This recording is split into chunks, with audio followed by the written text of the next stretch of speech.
কওমি মাদ্রাসার ছাত্ররা রাষ্ট্রের প্রতিটা সেক্টরে একেবারে উঁচু থেকে নিচু প্রতিটা সেক্টরে একেবারে বৈষম্যের শিকার।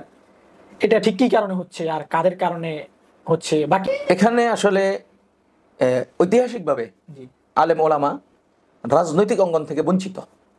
আমি সহজভাবে যেটা বলি, ভারত বাংলাদেশ পাকিস্তান যখন এক ছিল, সেই 1847 1947-এর আগের কথা। 47-এর আন্দোলনের আগে 100 বছর যাবত এই দেশে স্বাধীনতা আন্দোলন হয়েছে। 47-এর আগে ইংরেজ খেদাও আন্দোলন, যেটা ইংরেজদেরকে এই দেশ থেকে বিতাড়িত করার জন্য, ওখানে সবচাইতে বেশি ভূমিকা রেখেছেন আলেম ওলামা, সবচাইতে বেশি ত্যাগ দিয়েছেন আলেম ওলামা, জীবন দিয়েছেন আলেম ওলামা। কিন্তু 47-এর ইতিহাস যখন লিখতে যায়, তখন সমস্ত ঐতিহাসিকরা আলেম ওলামার অবদানকে আড়াল করে তাদের কারো একজনের অবদানকে সামনে নিয়ে আসে। 71-এর অবদান, সেখানেও আলেম ওলামার অবদান হয়েছে অনেক। এই যে 5ই আগস্টের অবদান কার্যক্রম, ছাত্র আলেম সমাজ যে পরিমাণ মানে মেহনত করেছেন, ময়দানে ছিলেন, এবং পুরো আওয়ামী লীগের পুরো 15 বছর আলেম ওলামা যে পরিমাণ ত্যাগ তিতিক্ষা দিয়ে গেছেন, আন্দোলন করে গেছেন, সেগুলো 5ই আগস্টে এখন এটার মাস্টার মাইন্ড কে হবেন, এটার কৃতিত্ব কে নেবেন?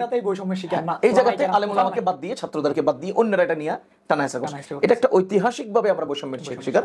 ঐতিহাসিকভাবে আমরা দেখেছি পানি সিঞ্চন করি আমরা, মাছগুলো খাবলা দিয়ে নিয়ে যায় অন্যরা। তো সেই সূত্রে বাংলাদেশের যে সমস্ত প্রশাসনিক জায়গাগুলো আছে, পুলিশ, আর্মি, বিডিআর অথবা আইন আদালত, হাজার হাজার ক্ষেত্র আছে। ক্ষেত্রগুলোতে কওমি আলেম ওলামা যান না বা যেতে পারেন না। দুই অবস্থা: এক নম্বর হলো আমরা বৈষম্যের শিকার, দ্বিতীয় নম্বর হলো আমরা যোগ্যতায় স্বল্পতা আছে, যোগ্যতায় পিছিয়ে। আধুনিক যে এটা স্বাভাবিক, এটাকে স্বাভাবিকভাবে আমরা নিতে হবে। এক নম্বর হলো আমরা বৈষম্যের শিকার, আমাদেরকে ওখানে জায়গা দিচ্ছে না। দ্বিতীয় নম্বর হলো আমাদেরকে জায়গা দিতে চাইলেও আমাদের মধ্যে উপযুক্ত না, জেনারেল নলেজের দরকার হয় না, আরো যোগ্যতা সম্পন্ন যে পরিস্থিতি আমাদের দরকার, যোগ্যতা দরকার, সেখানে আমাদের কিছু ঘাটতি আছে। এই জন্য রাষ্ট্রীয়ভাবে আমাদের দায়িত্বশীলদের, রাষ্ট্র পরিচালকদের সাথে বৈঠক করে আমরাও যে বাংলাদেশের একটা সম্পদ, আমরাও যে বিভিন্ন অঙ্গনে কার্যক্রম পরিচালনা করতে পারি, এটা জানান দেওয়া দরকার এবং আমাদের যোগ্যতাও অর্জন করা দরকার।